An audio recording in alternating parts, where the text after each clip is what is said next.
Hola, ¿qué tal amigos? ¿Cómo están? Mi nombre es Cristian Moya y el día de hoy les presentaré el tema de coronavirus y nos vamos a enfocar en lo que es el COVID-19, que es la enfermedad infecciosa causada por el coronavirus. Haré esta exposición en dos partes. En la primera abordaremos las generalidades del virus, los mecanismos de transmisión, la inmunología la inmunología y los mecanismos fisiopatológicos de esta enfermedad.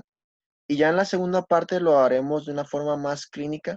Abordaremos las manifestaciones clínicas, las diferentes pruebas diagnósticas y las opciones terapéuticas que hasta el momento, en la actualidad, se han desarrollado. Em, Te invito a suscribirte a este canal para que sigas viendo videos de contenido médico en diferentes áreas. Bueno, ya iniciando con el tema, hablaremos de lo que es un coronavirus, antes que nada. Veremos que los coronavirus representan una extensa familia de virus que son capaces de generar enfermedades tanto en animales como en humanos.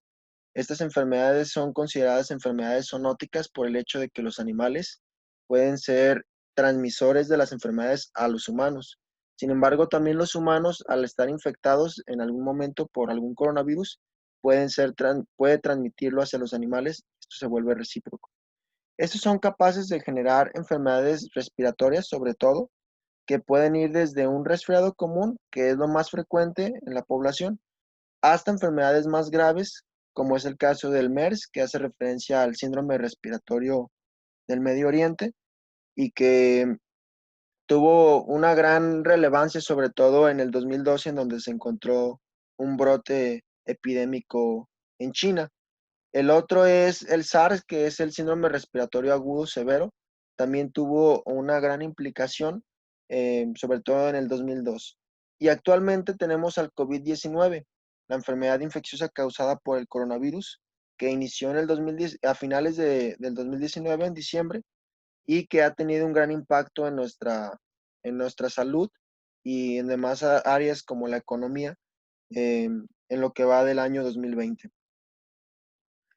Vamos a hablar de algunas generalidades de lo que es el coronavirus. Iniciamos hablando de la clasificación de lo que es el coronavirus. Tenemos que el coronavirus pertenece a la familia de Coronaviridae en un orden llamado nidovirales, una subfamilia Ortonavirinae, un grupo de coronavirus, y de estos grupos se clasifican a su vez en subgrupos. El coronavirus pertenece al beta coronavirus. Más adelante veremos que los demás grupos son alfa, beta, gamma y delta, y que de estos solamente el alfa y el beta son capaces de generar enfermedades en humanos. Pertenece al subgénero de Sarbecovirus. Y bueno, ya hablando de algunas generalidades en la virología de este virus, tenemos que este tiene una cadena, está compuesto por una cadena de RNA monocatenario positiva de 30 kilobases aproximadamente. Tiene un diámetro de 80 a 120 nanómetros y vamos a encontrar que además del material genético que es el RNA en su genoma, este virus va a estar conformado también por proteínas que se van a clasificar a su vez en proteínas estructurales, no estructurales y relacionadas también a la respuesta patógena que más adelante abordaremos. En las proteínas estructurales tenemos las presentes en esta imagen. Tenemos proteínas membranales, proteínas S o proteínas spike, que en español vendría siendo proteínas espiga. Tenemos proteínas relacionadas a la nucleocápside, proteínas de envoltura y también tenemos hemaglutininas esterasas. De estas, tanto la proteína E junto con la proteína M son importantes para darle la cubierta o envoltura a lo que es el virus. Como podemos observar, este virus es considerado un virus esférico por esta forma y se le denomina coronavirus por la presencia de las espigas a su alrededor en su capa externa, ¿sí? Em, De estas proteínas que anteriormente mencioné, la que más va a tener relevancia en cuestión de virología, de patogenicidad y de opciones terapéuticas va a ser la proteína S, proteína Spike. Veremos más adelante que esta proteína Spike juega un papel muy importante en la fisiopatología y que podría ser un blanco terapéutico y relacionado al desarrollo de vacunas en un futuro. Vamos a enfocarnos en lo que es la proteína S, en su conformación y papel, puesto que esto nos va a ayudar a entender los numerosos procesos fisiopatológicos que se dan en el coronavirus. Antes que nada, considerar que la proteína S es una glucoproteína, ¿sí? Que va a estar conformada principalmente por dos subunidades, la subunidad S1 y la subunidad S2. La subunidad S1 va a ser importante porque aquí se va a encontrar algo llamado dominio de unión al receptor. Este dominio de unión al receptor va a ser importante porque este dominio de unión al receptor va a ser el que se une al receptor ACE2, enzima convertidora de angiotensina tipo 2, que es a fin de cuentas el lugar en donde se ancla el coronavirus, en donde se une el coronavirus y de esta forma pues entra a las células, se replica y la afecta hasta liberar su contenido génico y generar una respuesta inmunológica. La, la subunidad S2 también va a ser importante porque aquí se va a encontrar una región de péptido de fusión y regiones HR1 y HR2, las cuales van a ser importantes para llevar a cabo la fusión de membrana y la liberación del paquete viral hacia el citoplasma de la célula eh, infectada del hospedero. Em, También algo importante considerar es que esta proteína S em, va a estar muy ligada o va a tener una apariencia muy similar a lo que es la proteína S perteneciente al coronavirus de los murciélagos. Es por eso que existen teorías que nos dicen que los murciélagos son a fin de cuentas los que transmitieron la enfermedad al humano mediante una enfermedad zoonótica. Hasta un 96-98% de la conformación de la proteína S del COVID-19 tiene una similitud al coronavirus del murciélago. Y esto se le suma pues la presencia de otra porción de un beta coronavirus que es desconocido hasta el momento, pero se cree que la proteína S del COVID es la unión, es resultado de la combinación de una proteína S proveniente del murciélago y de un beta coronavirus desconocido. También va a ser importante mencionar que esta proteína S va a tener un sitio de decisión similar a la furina. Esto va a ser de gran importancia puesto que involucra una alta infectividad, ¿sí?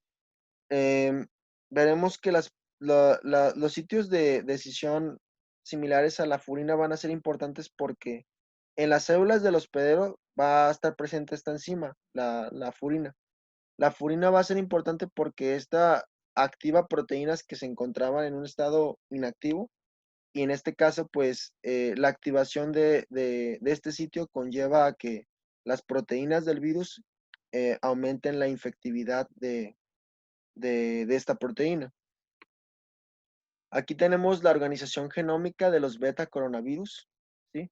Em, Mostramos la organización genómica de los tres coronavirus que más han tenido trascendencia e importancia en la salud. Tenemos al SARS-CoV tipo 2, que es el agente causal del coronavirus, al SARS-CoV tipo 1, que fue el responsable del SARS, y al MERS-CoV, que es responsable del síndrome respiratorio del Medio Oriente. Si se fijan, estos comparten una gran similitud, puesto que los tres comparten las mismas proteínas estructurales, el mismo marco de lectura, que hace referencia al ORF tipo 1. Y aquí tenemos la similitud. En el caso del SARS-CoV tipo 1, tiene una similitud hasta de un 79% al SARS-CoV tipo 2, que es el agente causal del COVID-19. y el MERS-CoV tiene una similitud de hasta el 50%. También es importante mencionar que estos presentan el marco de lectura abierto. Este marco de lectura abierto va a ser importante porque eh, representa una región en donde van a estar presentes numerosos genes responsables de la codificación de proteínas, tanto estructurales, responsables de la formación de la nucleocápside, responsables de la formación de la proteína S y responsables de la formación de proteínas que se involucran con la replicación viral. Eh, Presentan una gran similitud, sin embargo, pues hay ciertas diferencias que los hacen únicos, como podemos ver aquí. Estas son las diferencias de de todos estos virus. Y bueno, ¿cuál es el origen del COVID-19? Hay diferentes teorías que nos explican el por qué se generó este nuevo coronavirus. La más aceptada es la teoría que involucra al murciélago como primer hospedero. Tenemos que conforme las personas van consumiendo animales cada vez más exóticos, alterando de alguna forma el ambiente en donde viven estos animales, la globalización, todos estos fenómenos conllevan a que los humanos consuman cada vez más animales que son exóticos relativamente y que comúnmente pues no son consumidos por la población general. Filogenéticamente tenemos que el murciélago tiene una gran similitud con, con lo que es el coronavirus actual. Eh, es por eso que se considera una enfermedad zoonótica, ¿sí? Una enfermedad zoonótica que va de un animal al humano. Bueno, se cree que una persona en Wuhan, eh, en Wuhan consumió una sopa de murciélago y que a partir de aquí este murciélago infectado infectó al humano y este virus pues mutó y de alguna forma pues adquirió COVID-19. Este fue el paciente cero. Posteriormente, este individuo se unió a un grupo de personas y aquí la transmisión fue de humano a humano, ¿sí? Mediante gotitas respiratorias, mediante aerosol, mediante contacto directo son los mecanismos propuestos por la transmisión de, del COVID-19. Sin embargo, pues el, los coronavirus también pueden ser causados por diferentes animales, diferentes medios de transmisión. En el caso del COVID-19 y del SARS, se cree que del hospedero inicial fue el murciélago. Sin embargo, en el SARS-CoV tipo 1 se ha relacionado a los camellos como agentes causales. Y los alfa coronavirus, pues también existen otros intermediarios como el cerdo, el perro, el gato y otros animales. Cabe mencionar que de todos los coronavirus, los únicos que pueden afectar a mamíferos, y en estos incluyendo al humano, son los alfa y beta coronavirus. Los gamma y delta coronavirus no se ha demostrado que exista um, una transmisión a humanos. Se cree que estos coronavirus solamente afectan eh, animales como las aves. Y bueno, en esta imagen se observa un análisis comparativo de las características biológicas tanto del SARS-CoV tipo 1 como del SARS-CoV tipo 2. Eh, Se muestran pues cuándo fue el brote emergente de cada uno de estos. Como podemos ver, el SARS-CoV tipo 1 inició en noviembre del 2002, mientras que el SARS-CoV tipo 2 inició en el 2019. Las áreas de emergencia, la fecha en la cual se llevó a cabo un control completo, que fue en el 2003, en julio del 2003, en el caso del SARS-CoV tipo 1, y en el SARS-CoV tipo 2 aún no se lleva un control definitivo. Los hospederos clave, aquí tenemos que está el murciélago como agente principal, Civetas palmares y estos perros Raycon. Y en el caso del SARS-CoV tipo 2, se cree que el murciélago es el principal agente causal. Sin embargo, hay otros artículos que también mencionan que el pangolín eh, podría ser también el hospedero primario. Sin embargo, pues casi todos concluyen con que fue el murciélago. De hecho, también hay una teoría que explica cómo podría ser que el murciélago le haya transmitido al pangolín y el pangolín, al ser consumido por el humano, haya adquirido el SARS-CoV tipo 2. Sin embargo, pues son teorías, aún no se ha confirmado nada a ciencia cierta. Lo más aceptado es el murciélago por la relación genómica que comparten los coronavirus del murciélago con los coronavirus del humano. Y bueno, tenemos también algunas partes de la clínica, que no andaremos en esto, el número de pacientes infectados, recuperados, muertos, etcétera. Y el tipo de receptor de entrada del virus.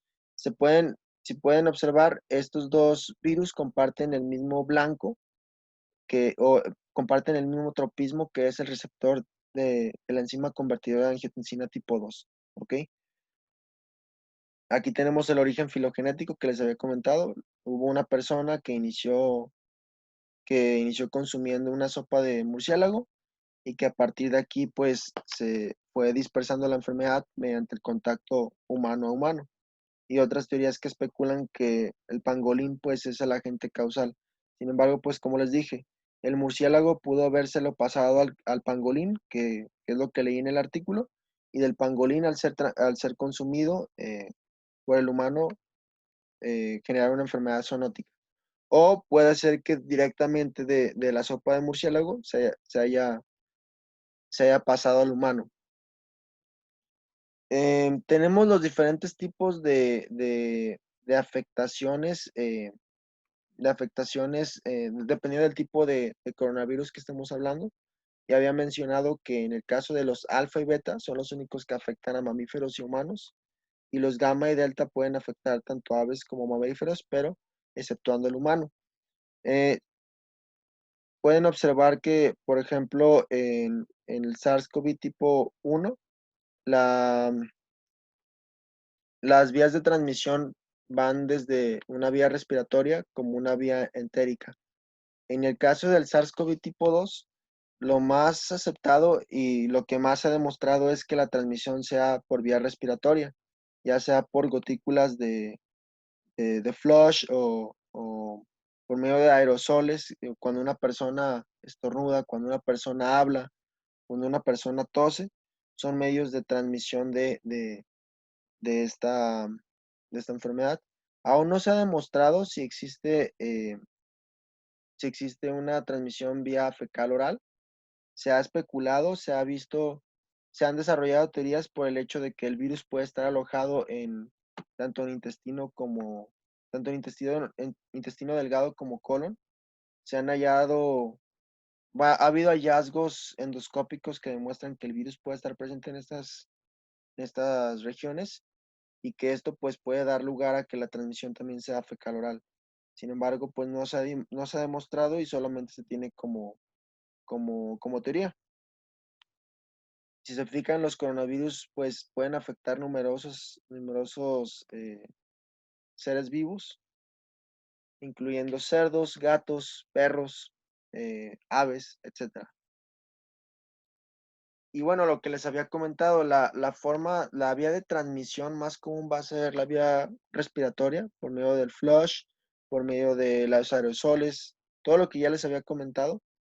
Y pues está en duda si la transmisión puede ser también por vía fecal oral, en el caso pues de una persona que tenga virus en su tracto gastrointestinal que de alguna forma lo adquiera, también por algunos alimentos, por el contacto pues de una persona que haya estado enferma, que haya estornudado o que haya tenido contacto de su materia fecal con algún alimento, puede que exista también la transmisión fecal oral.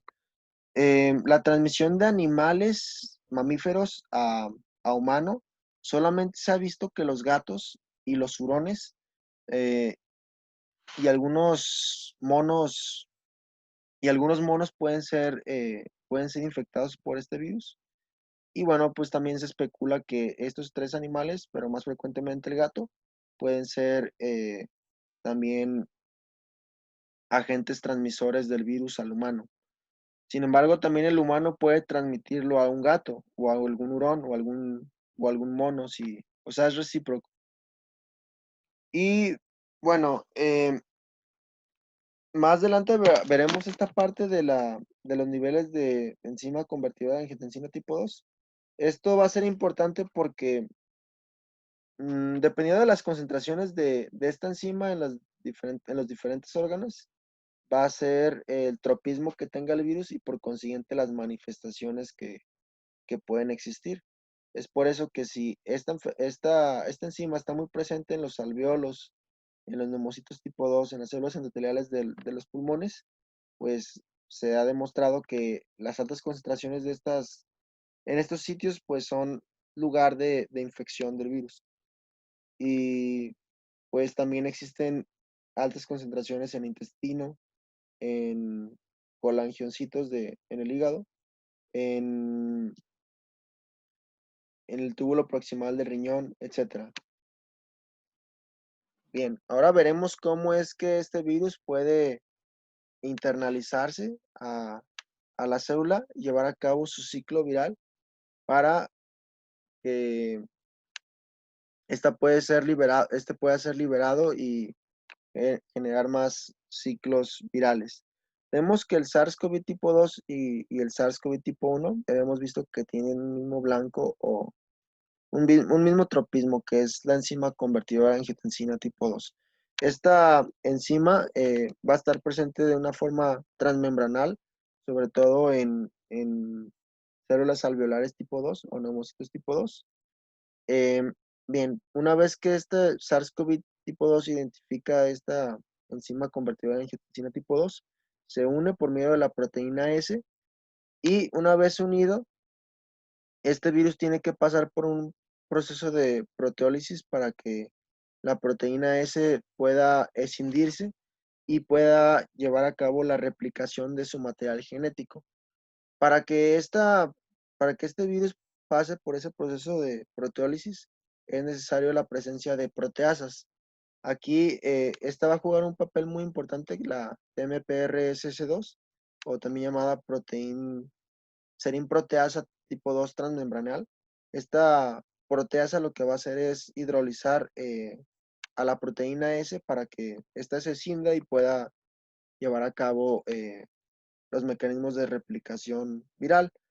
Hay otras enzimas, sin embargo, pues esta es la más importante, la que más se ha reconocido, pero también la literatura menciona otras enzimas como la catepsina tipo B, eh, la enzima similar a la tripsina, entre otras. Bien, una vez que el virus es internalizado, pasa por este proceso de endocitosis y eh, y es escindido por estas enzimas, este va a llevar a cabo los procesos de replicación viral, ¿sí? Por medio de polimerasas virales. Y una vez que se replica su material genético, este puede seguir con la transcripción y traducción para la codificación de proteínas necesarias para llevar a cabo el ciclo celular y constituyentes de lo que es el virus. Ya una vez que se forman estas proteínas, estas pueden ser ensambladas por el retículo endoplásmico rugoso y el aparato de Golgi. Y ya una vez que están estas enzimas compartimentadas, pueden ser liberadas por exocitosis pueden ser liberadas por exocitosis e involucrar una mayor invasión tisular y celular de otras células. Eh, bien, ahora bien, ¿cuál va a ser el impacto inmunológico que toda esta cuestión de replicación va a tener a nivel celular? Bien, pues ya habíamos mencionado esta parte, pues que se ilustró en la imagen pasada. Una vez que es procesado todo este material genético, eh, se generan numerosos cambios a nivel celular. uno de los cambios más importantes es el fenómeno de piroptosis. La piroptosis, recordemos que se refiere a un tipo de muerte celular programada que involucra una alta actividad inflamatoria. Entonces se mueren las células, liberan un gran contenido celular que a fin de cuentas pues es importante porque representa uno de los mecanismos patogénicos del virus. Ya una vez que se replicó, se llevó a cabo la piroptosis, ¿sí? Se van a llevar, se van a liberar grandes concentraciones de contenido intracelular. Entre estos, pues tenemos el ATP, oligómeros, diferentes, moléculas intracelulares que van a ser importantes para que se desencadene una respuesta inflamatoria. Todo este contenido intracelular va a poder ser detectado por las células adyacentes, como pueden ser las células endoteliales, numerosos macrófagos alveolares, eh, otros tipos de neumocitos, etcétera. Y bueno, ya una vez que se detectan todo este contenido intracelular por estas células, se va a desencadenar una respuesta inflamatoria mediante la liberación de citocinas proinflamatorias que pues a fin de cuentas representan un feedback positivo porque pues estas citocinas proinflamatorias a su vez activan más células del sistema inmunitario como son las células T, monocitos macrófagos y estas pues a su vez generan más interleucinas proinflamatorias que exacerba este ciclo, ¿va? Ahora bien, esto es hasta cierto punto normal. Es la respuesta del hospedero que tiene frente al virus. Sin embargo, ¿qué va a pasar en un paciente que se complica y que desarrolla un COVID severo o un COVID grave, digámoslo así? Cuando se generan todas estas citocinas proinflamatorias y que de algún modo pues son importantes para eh, controlar al virus, la respuesta del virus, eh, si se siguen generando citocinas proinflamatorias, pues va a seguir existiendo una activación celular que va a condicionar un exceso en el infiltrado celular, sobre todo de células T, de macrófagos y monocitos. Todo esto, pues a fin de cuentas, genera un daño eh, a nivel pulmonar, porque la inflamación, sí, de algún modo combate a los patógenos, pero pues también puede afectar numerosas estructuras pulmonares, como puede ser el parénquima, como puede ser los alveolos en el intercambio gaseoso. Todo esto va a ser afectado por la inflamación, ¿sí? ¿De qué va a depender de que una célula, de qué va a depender de si se genera una respuesta adecuada a una no adecuada? De la susceptibilidad que tenga el individuo a, respecto a su sistema inmune. Si tenemos un sistema inmune deteriorado que no es capaz de combatir al patógeno de una forma adecuada, pues se va a desencadenar esta respuesta inmunológica severa. Más adelante veremos este punto del por qué ciertas personas con patologías, con comorbilidades o incluso a la edad avanzada puede generar estos eventos. Hasta ahorita pues tenemos que estos eventos condicionan a un infiltrado excesivo de células pertenecientes al sistema inmune. Eh, Puede generarse una tormenta de citocinas a nivel sistémico y esto pues puede generar daños principalmente pulmonares por la cuestión de la inflamación, puede darnos una neumonía, puede generarnos edema pulmonar, pero esto a la larga, pues si se extiende a nivel sistémico, puede generar inflamación y daño multiorgánico. Ok. Cuando este es el caso de un sujeto normal, un sujeto sano que se infectó del coronavirus, pero de algún modo logró combatirlo.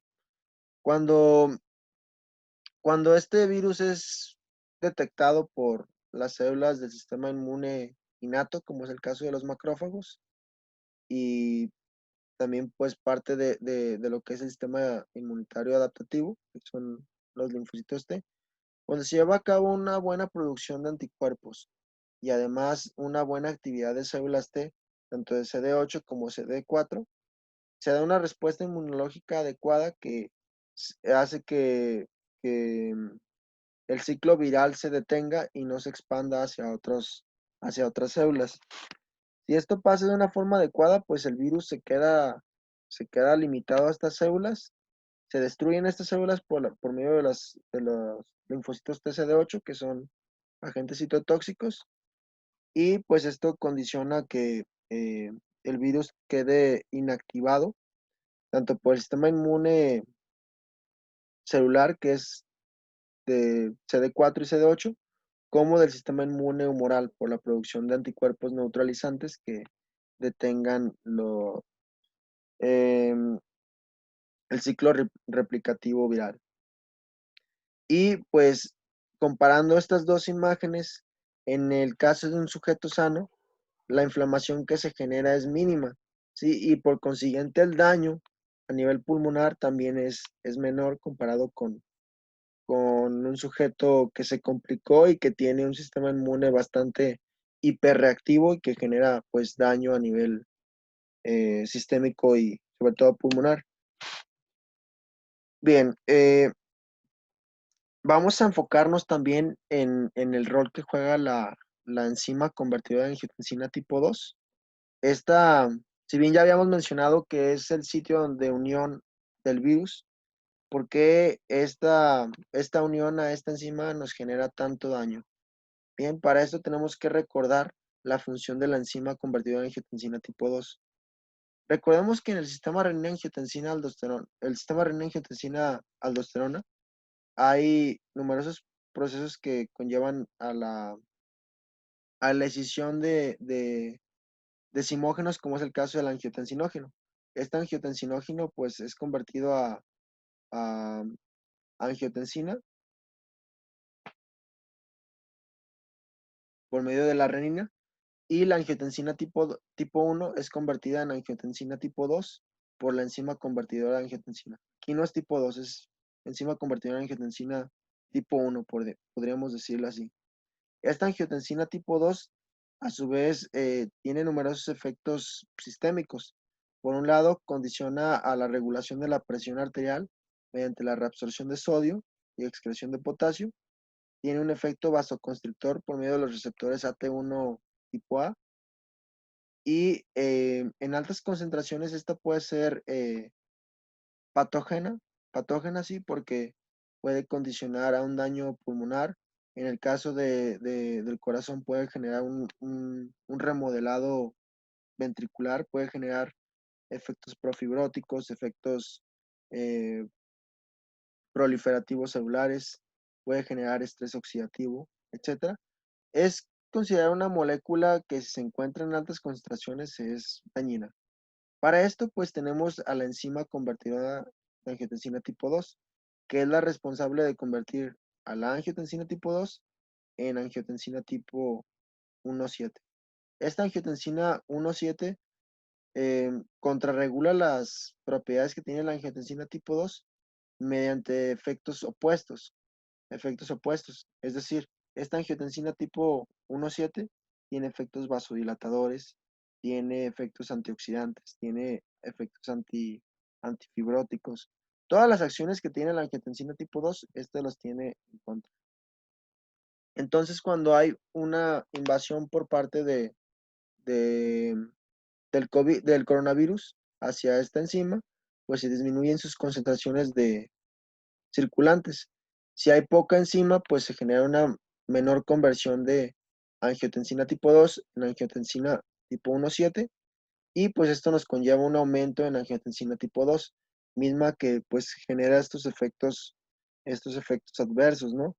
El daño pulmonar, el remodelado miocárdico adverso, la vasoconstricción y la permeabilidad vascular. Entonces la importancia de que este coronavirus afecte a esta enzima. Si se afecta esta enzima, se dan todos estos efectos que son perjudiciales para la salud. Ahora bien, eh, la enzima convertidora de angiotensina tipo 2 también tiene efecto en la angiotensina tipo 1. También esta hace que se convierta en angiotensina tipo 1,9, ¿ok? Entonces, en resumidas cuentas, la alta concentración de angiotensina tipo 2 nos genera todos estos efectos adversos y el mismo daño pulmonar que, el mismo daño pulmonar que habíamos mencionado por los mecanismos de producción de citocinas, producción de un infiltrado celular, nos va a generar inflamación, ¿sí? En la inflamación va a ser importante porque la inflamación va a conllevar un estrés oxidativo y liberación de enzimas como las proteasas que van a fin de cuentas, afectar el parénquima pulmonar. Esta afectación del parénquima pulmonar nos va a afectar el intercambio gaseoso, es decir, la hematosis entre alveolo y, y células, y células de la sangre. Y pues todo esto nos va a generar una disminución nos va a generar hipoxia por estos mecanismos, ¿va? Ahora bien, ¿cuáles son los sitios de expresión de la enzima convertidora en angiotensina tipo 2? Eh, los sitios de expresión pueden ser clasificados en altos, intermedios, menores o indeterminados o ninguno. Sin lugar a dudas, los sitios donde más se presentan, donde más se presenta esta enzima va a ser a nivel de intestino delgado, riñones, sobre todo en túbulo proximal. En pulmones, aquí aparece como menor o intermedio. Sin embargo, donde sí se encuentran mucho va a ser exclusivamente en las células alveolares tipo 2 o neumocitos tipo 2. En cerebros solamente se ha detectado en los vasos sanguíneos, en lo que es la corteza y todas las demás estructuras no se ha demostrado. En corazón se ha encontrado pues una expresión intermedia. Eh, en hígado no se ha demostrado como tal en los hepatocitos, o si se ha demostrado ha sido muy mínimo. Las células que más presentan expresión de esta enzima van a ser los colangiocitos, ¿va? Y bueno, todo esto es relevante porque, como ya les había mencionado, dependiendo del sitio donde se encuentra más expresada la enzima, van a ser los sitios donde más puede afectar el virus. En el caso del pulmón, pues puede llevar nos puede generar un síndrome de distrés respiratorio agudo, que es la principal causa de muerte de los pacientes con COVID, ¿sí? Así como puede generar molestias gastrointestinales por la afectación de esta, de este lugar. También olvidé mencionarles que los testículos también son un sitio de alta expresión de esta enzima. Puede ser también, puede afectar también al riñón, generándonos una lesión renal aguda, que en general es de mal pronóstico para los pacientes.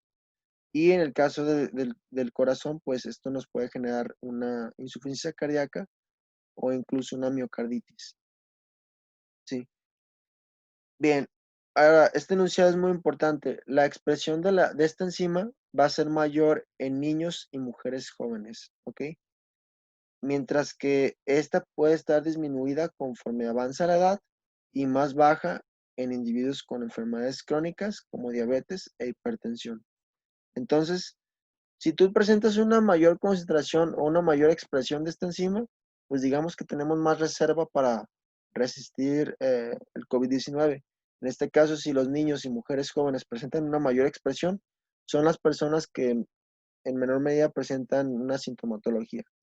Por otro lado, si tenemos diabetes, si tenemos hipertensión, esta expresión se ve disminuida y por lo tanto son los pacientes que son más susceptibles a, a este virus.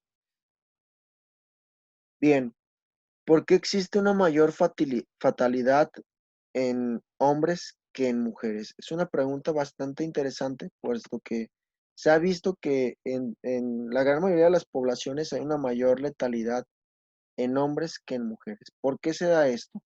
Bien, esto se puede explicar desde el punto de vista genómico. El gen que codifica a esta enzima se va a localizar en el cromosoma X, ¿sí? Entonces, una mujer, si se fijan, tiene dos cromosomas X y un hombre tiene un cromosoma X más un cromosoma Y. Entonces, en este caso, las mujeres presentan una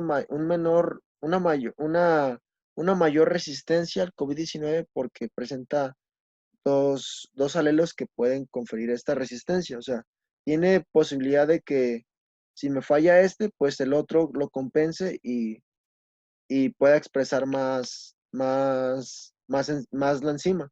Por otro lado, el hombre solamente tiene un cromosoma X.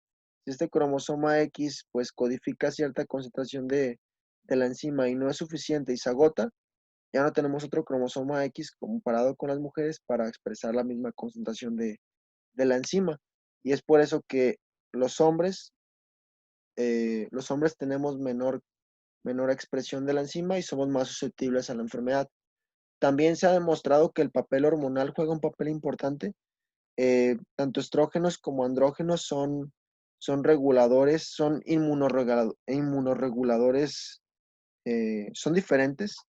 Y pues no se ha dilucidado bien este papel, pero se cree que en el caso de las mujeres, por tener mayor concentraciones de estrógenos, tenga un papel inmunoregulador más potente en comparación con los hombres.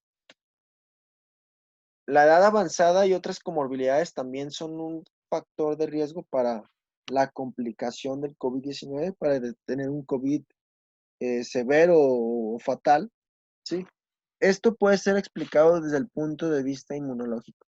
Se ha visto que estos pacientes presentan un mayor riesgo de disfunción inmunológica. Los mecanismos propuestos han sido que las personas de la tercera edad o los diferentes factores de riesgo como son la obesidad, la hipertensión, en general enfermedades cardiovasculares, cáncer, síndrome metabólico, tabaquismo. Todos estos factores van a condicionar a que exista una alteración en la maduración de células dendríticas y por consiguiente una migración anómala a órganos linfoides. Recordemos que estas células son presentadoras de antígenos. Si no se da una adecuada maduración y una correcta migración, va a existir la activación de las células T de una forma defectuosa. Entonces, eh, estas células T no van a cumplir su papel de una forma correcta y pues esto representa una disfunción inmunológica que a fin de cuentas pues es perjudicial para el paciente. El virus no se va a controlar, se va a diseminar más fácilmente y pues esta diseminación va a condicionar a efectos inflamatorios más severos y un daño multiorgánico más fácil de propiciar.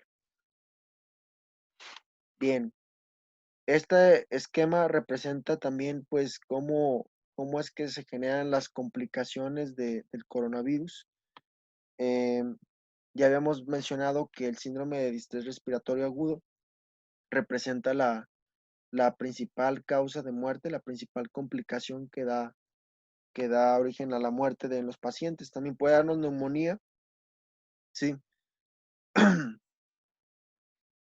Y bueno, esto es por un lado en el eje del sistema renina-angiotensina-aldosterona, que ya habíamos mencionado el papel. Por parte del sistema inmunológico, tenemos que también células pertenecientes al sistema inmune tienen cierto grado de expresión de la ACE2. Por lo tanto, también son sitios de tropismo del virus hacia estas células. Si estas células se van a ver afectadas, también se liberan grandes concentraciones de citocinas y, y este aumento en citocinas, sobre todo proinflamatorias, pues nos conlleva un mayor riesgo de inflamación. También se ha demostrado que cuando, cuando estas células son infectadas por el, por el coronavirus, conlleva a mecanismos de apoptosis tanto por vías extrínsecas como vías intrínsecas, que nos conllevan a su vez a una reducción en la, en el conteo de células T. En otros órganos se ha demostrado que la misma inflamación y la misma alteración de estos ejes nos lleva a un daño agudo cardíaco y una lesión renal aguda también. Por otro lado, también vemos que el MERS-CoV, también puede afectar, tiene diferentes mecanismos de acción. En este caso, pues afectan sobre todo células pertenecientes al sistema inmune innato y sistema inmune adaptativo, como es el caso de las células T. En el caso del sistema inmune innato, La afectación de estas células dendríticas y macrófagos conlleva a una mayor expresión de citocinas proinflamatorias y de quimiosinas, mismas que van a fomentar un infiltrado celular que nos lleva a lo mismo, a un síndrome de distrés respiratorio agudo y a neumonías atípicas. En el caso de las células T, también se ha visto que existen mecanismos de apoptosis. Esto nos va a reducir el número de células circulantes periféricas y todo esto pues va a evitar la respuesta inmune del hospedero, generándonos una inflamación severa y un daño tisular, sobre todo en vías respiratorias bajas. Ahora bien, este enunciado es muy importante. La severidad no solamente depende de la infección viral, sino también de la respuesta del hospedero. Quédense con esta idea, ¿sí? Si la respuesta del hospedero es inadecuada o no es completamente funcional o sí adecuada, se va a desencadenar todo este mecanismo de inflamación que es perjudicial en los diferentes tejidos que existen. Bien, ahora este virus también es muy peculiar porque además de generar la inflamación y de tener tropismo a enzimas que son esenciales para la regulación integral de nuestro organismo, también es capaz de evadir el sistema inmune, ¿sí? O sea, puede afectar también a numerosas células del sistema inmune, puede evadir su respuesta, ¿sí? ¿Cómo lo va a hacer? Bueno, eh, si bien recordemos que cuando un virus o un patógeno es identificado por una célula del sistema inmune, esta se va a ligar a diferentes receptores transmembranales o receptores citosólicos, etc. En este caso, este virus tiene la capacidad de evadir, de evadir la respuesta de estos receptores mediante la inhibición de su reconocimiento. O sea, no va a poder ser reconocido adecuadamente por los receptores transmembranales y citosólicos, ¿sí? Se ha visto que, por ejemplo, existen receptores transmembranales que son el TLR7 y TLR3, receptores tipo TOL, tipo 3 y tipo 7. También el 8 también se menciona en algunos, en algunas referencias. Se ha demostrado que este virus tiene la capacidad de inhibir su, su actividad, ¿sí? También se ha visto que ciertos receptores citosólicos, como puede ser el MABS y el TRAP, que es el factor asociado a regular al receptor de TNF-alfa, ¿sí?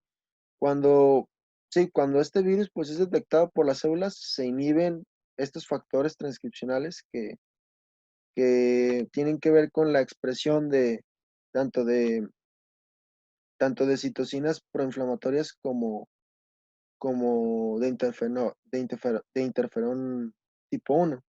Entonces, se van a inhibir numerosos factores transcripcionales, numerosas moléculas, como pueden ser las STAT tipo 1, STAT tipo 2, ¿sí? Y todo esto pues, nos va a condicionar a que exista una liberación inadecuada de citocinas y también una expresión inadecuada de interferón tipo 1 y una inadecuada señalización y procesamiento de este interferón, ¿sí? Aquí se muestra otra imagen que nos habla de cómo es que se evade la respuesta inmune innata, ¿sí? Se ha visto que este virus, por el hecho de tener ciertas características en su estructura, como es la presencia de numerosas bases nitrogenadas de guanina en el extremo 5' numerosos sitios de metilación en el mismo sitio 5'. Todo esto pues hace que los sitios de reconocimiento, como ya les había mencionado, tipo receptores TLR3, TLR7 y, y de esta molécula que es el factor regulador del interferón, si se presentan estas características que ya les mencioné, la presencia de muchas bases nitrogenadas de guanosina y mucha metilación a nivel del 5' todo esto pues va a evadir que estos receptores lo reconozcan y no se dé una adecuada activación del sistema inmunitario.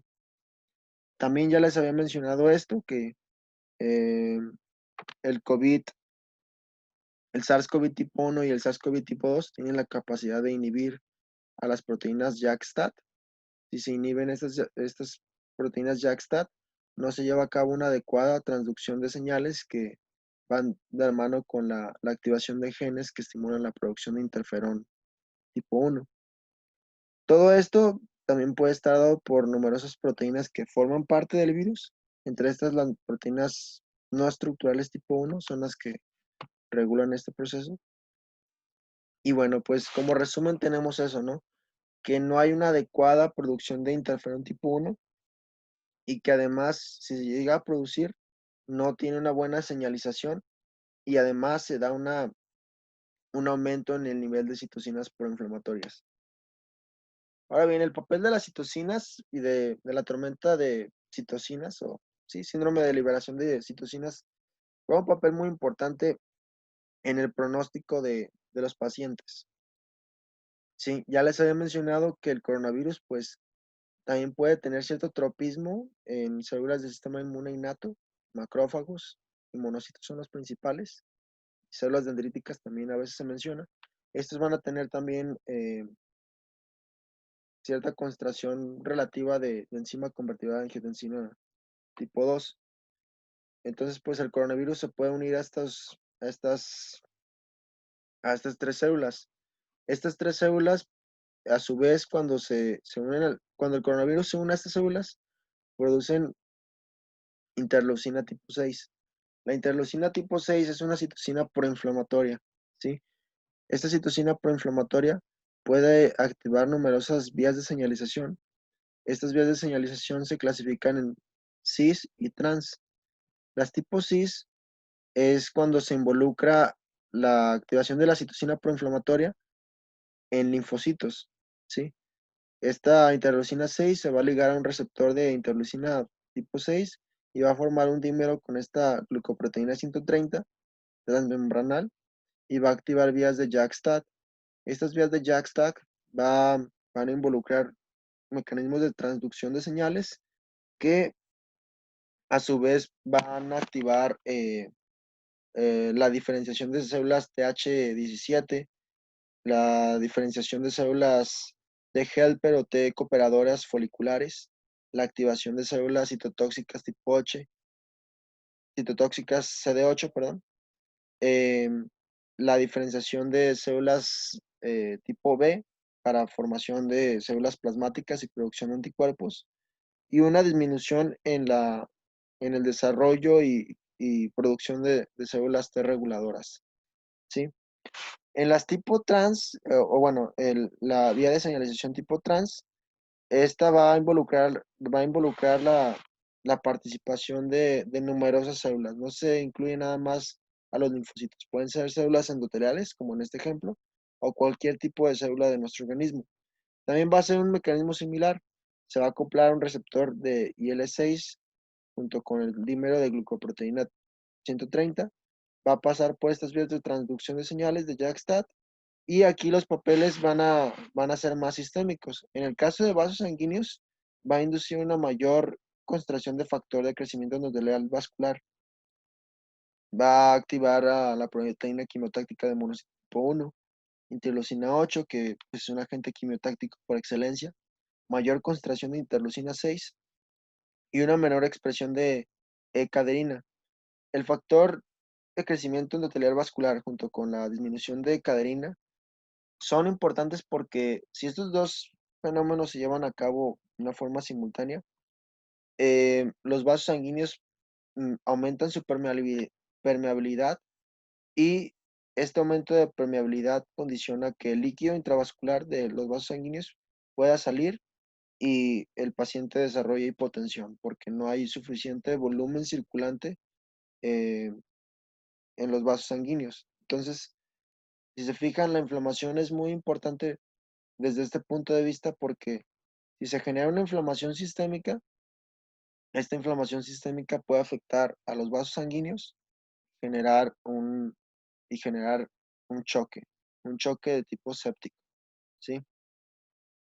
En hígado, pues hay el aumento de reactantes de fase aguda, como es el caso de la proteína C reactiva, eh, amiloide tipo A sérico, hepcidina, ¿sí? La hepcidina, pues también puede condicionar a una anemia por enfermedad crónica, fibrinógeno, trombopoyetina, complemento C3, ferritina y disminución de albúmina. Todo esto, pues nos puede generar un daño sistémico, como pueden ver. Hay afectación tanto a nivel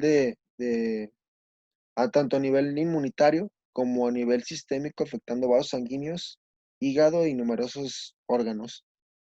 Esta liberación exacerbada de citocinas puede a su vez condicionar a un síndrome eh, que se llama linfohistiocytosis hemafagocítica o también llamado síndrome del activador del macrófago. Este va a estar conformado por una triada que es el síndrome de liberación de citocinas, que es lo que les comenté, citopenias, sobre todo linfopenias, ¿sí? Es decir, un recuento linfocitario menor y una falla multiorgánica, ¿sí? Esto en general suele ser secundario a la tormenta de citocinas ya comentada. Y bueno, cuando se encuentran altas concentraciones de ferritina y de interleucina 6, son factores de mal pronóstico para el paciente, que nos quiere decir que el paciente puede cursar con un síndrome de estrés respiratorio agudo, tiene una alta probabilidad de desarrollar este síndrome, o puede incluso desarrollar sepsis y generar una falla multiorgánica, si se da el caso de una sepsis severa o si se da el caso de un choque séptico ya involucrando daños más hemodinámicos. Bien, el papel que tiene de la inmunidad celular, sobre todo enfocándonos en linfocitos T, estos tienen un gran papel porque en el caso de los linfocitos TCD8, estos van a ser los responsables de generar un ataque directo y muerte de las células infectadas por el virus, ¿sí? Entonces estos son buenos porque de alguna forma si una célula está infectada, estas células TCD8 son citotóxicas, generan apoptosis de esa célula y combaten la enfermedad. Los linfocitos tipo TCD4 también van a ser importantes porque van a ser los responsables de generar la producción de citocinas y reclutamiento de células inmunitarias, ¿sí? También a partir de los TCD4 se da la producción de interferón gamma, eh, y este interferón gamma pues tiene efectos antivirales. También mediante la activación de la inmunidad celular y diferenciación de células Th1, además del interferón gamma, se pueden expresar citocinas proinflamatorias como el TNF-alfa y la interleucina tipo 2. Y bueno, en pacientes que hayan muerto por COVID-19 y se les realizó una autopsia, se ha demostrado que hay una acumulación de monocitos y linfocitos T en pulmones y niveles bajos de células T hiperreactivas en sangre periférica. Esto nos podría explicar por qué los pacientes con COVID desarrollan linfopenia, ¿sí? Cuando se está dando este infiltrado inflamatorio a nivel pulmonar, muchos linfocitos T que estaban en la periferia viajan hacia los pulmones y ahí se quedan. Entonces disminuye el conteo linfocitario periférico, pero este se acentúa más a nivel pulmonar. La inmunidad de linfocitos B. Eh, Antes que nada mencionar que la actividad de la inmunidad adaptativa realmente es una respuesta que tiene lugar después de una semana de iniciar los síntomas, ¿sí? Antes de esa semana, pues se da la inmunidad adaptativa y después de esa semana se da la activación tanto de eh, la inmunidad humoral como la inmunidad celular. En este caso, pues la inmunidad humoral hace referencia a la actividad de linfocitos B y producción de anticuerpos. Importante aquí mencionar que eh, respecto a la conformación estructural de la proteína S, el RBD o dominio de unión al receptor, va a ser un blanco importante para los anticuerpos neutralizantes. Los anticuerpos neutralizantes son aquellos que tienen la capacidad de inhibir los mecanismos de replicación viral, los mecanismos de fusión membranal de los virus y los mecanismos de mecanismos de agresión viral. Y entonces son anticuerpos que básicamente neutralizan la actividad viral y pues condicionan a una disminución en esta actividad para que el virus no pueda seguir replicándose, ¿sí? Entonces este punto va a ser importante. El RBD, que es el dominio de unión al receptor, va a ser importante para los anticuerpos neutralizantes. Sin embargo, esto es muy difícil porque se ha demostrado que esta proteína S sigue siendo un gran problema, un dolor de muelas. Han presentado numerosas mutaciones en esta proteína S que hace que exista una resistencia a los anticuerpos monoclonales generados por la inmunidad humoral.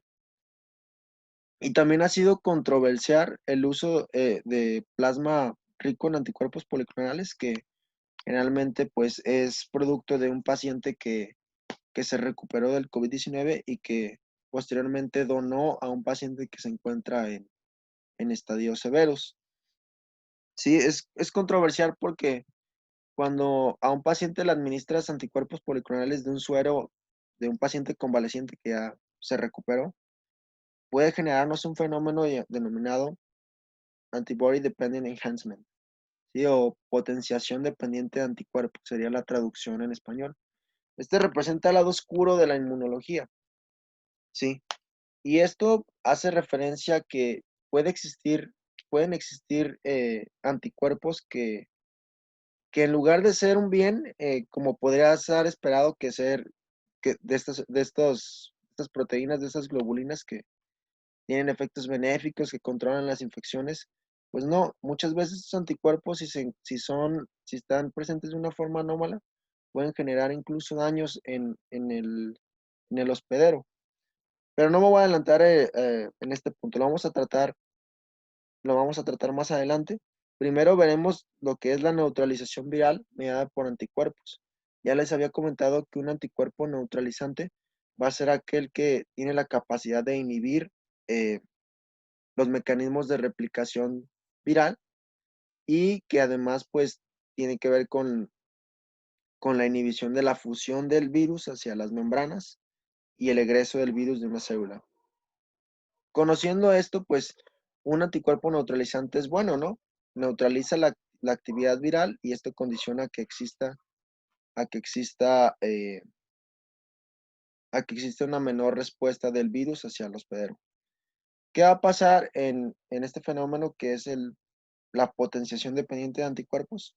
Cuando los anticuerpos se presentan en una cantidad y una calidad baja, ¿sí? Estos anticuerpos pueden ser a su vez reconocidos una vez que estos anticuerpos se unen al virus, pueden ser reconocidos por diferentes células del sistema inmune, sobre todo el sistema inmune innato, como son los monocitos y macrófagos. Estos pueden ser detectados por receptores gamma FC. Sí, recordemos que todo anticuerpo tiene una fracción cristalizable que son la porción FC, perdón. Si, si estas células del sistema inmune innato tienen receptores FC, los van a detectar siempre y cuando estos presenten una baja calidad y una cantidad inadecuada. Y esto, a su vez, pues puede hacer que el mismo virus aproveche este receptor para infectar a estas células, monocitos y macrófagos. Entonces, si estos anticuerpos son anómalos, va a facilitar aún más la incorporación del virus a estas células y representa un gran problema porque cuando el virus se internaliza a las células del sistema inmune innato por los receptores TLR3, TLR7 o TLR8, ya hemos mencionado que estos son receptores transmembranales externos y son internalizados, estos pueden hacer de las suyas y llevar a cabo mecanismos de replicación, infectar estas células y a su vez condicionar a la expresión de citocinas proinflamatorias y llevar a cabo una disminución de citocinas antiinflamatorias. Entonces, esta consecuencia de este potenciamiento dependiente de anticuerpos conlleva una respuesta inflamatoria exacerbada, ¿sí? Que puede ser la causa de incluso de un síndrome de distrés respiratorio agudo o un síndrome de liberación de citocinas, una tormenta de citocinas, etcétera. Entonces es controversial porque tú esperarías que cuando le das un plasma de un paciente recuperado a una persona que está en un estadio severo de COVID, se puede presentar este fenómeno y complicar aún más las cosas, ¿sí? Lo mismo pasa en un paciente que haya tenido SARS-CoV tipo 1, por ejemplo. Si en el 2002 le dio síndrome respiratorio agudo severo tipo 1 y en el 2020 se enfermó por COVID-19, o sea, la presencia de anticuerpos previos nos puede predisponer a este fenómeno y representa un gran reto tanto, tanto para el desarrollo de vacuna como el tratamiento con plasma convaleciente. Y esto es lo que les había comentado, o sea, existe un gran problema entre anticuerpos protectores y anticuerpos patogénicos. Lo más común es que se generan anticuerpos protectores en un paciente que desarrolló COVID y no se complicó. O sea, un paciente que presentó COVID, COVID no severo o incluso un paciente asintomático desarrolló anticuerpos protectores neutralizantes que combaten el virus. Pero lo que les comento aquí es que hay anticuerpos patogénicos que se pueden desarrollar en estos casos, ¿no? De la preexistencia de una infección por coronavirus o por la presencia del tratamiento con plasma convaleciente. ¿Qué factores van a determinar si se da una respuesta adecuada o o un potenciamiento dependiente de anticuerpos? Hay diferentes factores, que entre ellos la especificidad, la concentración, la afinidad y el isotipo del anticuerpo. En general también depende mucho de la proteína S, ¿sí? Los anticuerpos neutralizantes, que generalmente dan una respuesta protectora, tienen epítopes, bueno, más bien, en la proteína S hay diferentes epítopes pues, recordemos que los epítopes son sitios de reconocimiento del sistema inmunitario, ¿no? Estos epítopes, si se encuentran en el dominio de unión al receptor y en las proteínas HR2 o regiones de repeticiones H2, se da una respuesta protectora, ¿ok? Pero si estos epítopes se encuentran en otros componentes de la proteína S, se puede desarrollar también este fenómeno que es el Antibody Dependent Enhancement. Entonces, si se fijan, pues aquí se involucra tanto la parte inmunitaria propia del hospedero, la preexistencia de estos factores y de los mismos factores que ya mencioné, como de la proteína S. Si la proteína S presenta múltiples mutaciones, puede complicarse y dar este fenómeno, que es perjudicial para la salud y que representa un gran reto. Ahora bien, vamos a, en- vamos a mostrar aquí un estudio que encontré muy interesante, que nos habla de cómo un paciente asintomático, curiosamente, tiene menor concentración de anticuerpos y cómo un paciente sintomático que se agravó tiene una mayor concentración de anticuerpos. Lo mismo que les comenté. A veces la inmunología suele ser controversial y dices tú, ok, yo presento más anticuerpos, lo más común es que estas defensas pues combatan la enfermedad y si tengo más anticuerpos, esto es benéfico para mí y se da una respuesta inmune más apropiada. La realidad es que en el COVID-19 esto no pasa y los pacientes asintomáticos se ha demostrado que presentan mucho menor concentración de anticuerpos en comparación de un paciente con sintomatología. Aquí pues se puede observar que se comparan las concentraciones de IgG positiva y negativa. Si se fijan eh, en un paciente sintomático en la fase aguda, hasta el 83.8% se encuentra en IgG positivo, ¿sí? Y mientras que en el paciente asintomático es menor. Y ya en la fase convaleciente, cuando el paciente ya se está recuperando, en un paciente asintomático, mm, el 60% es IgG positivo, mientras que el convaleciente incluso aumenta el porcentaje. De 83,8 pasa a 87,1%. Entonces aquí en este caso podemos observar que las altas concentraciones de anticuerpos van de la mano a un mayor riesgo de desarrollar la sintomatología, ¿sí? En pacientes sintomáticos hay mayor concentración de anticuerpos que en pacientes asintomáticos. Eso sería el resumen. También, no solamente los anticuerpos, sino también las citocinas.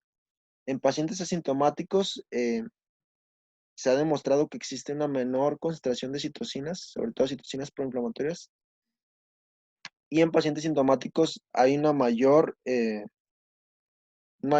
concentración de estas citocinas, sobre todo proinflamatorias. En pacientes asintomáticos solamente se ha demostrado que existe una mayor concentración de citocinas, sobre todo IL-12 e IL-13, mientras que todas las demás es más frecuente que se encuentren elevadas en pacientes sintomáticos. Y bueno, esto ha sido todo por mi parte en esta primera parte del video. Em, ya en estos próximos 2 o 3 días subiré la segunda parte, que hablaremos de las manifestaciones clínicas. Espérenlo. Y bueno, les agradezco por su atención. Espero que este video les haya sido de utilidad y hasta la próxima.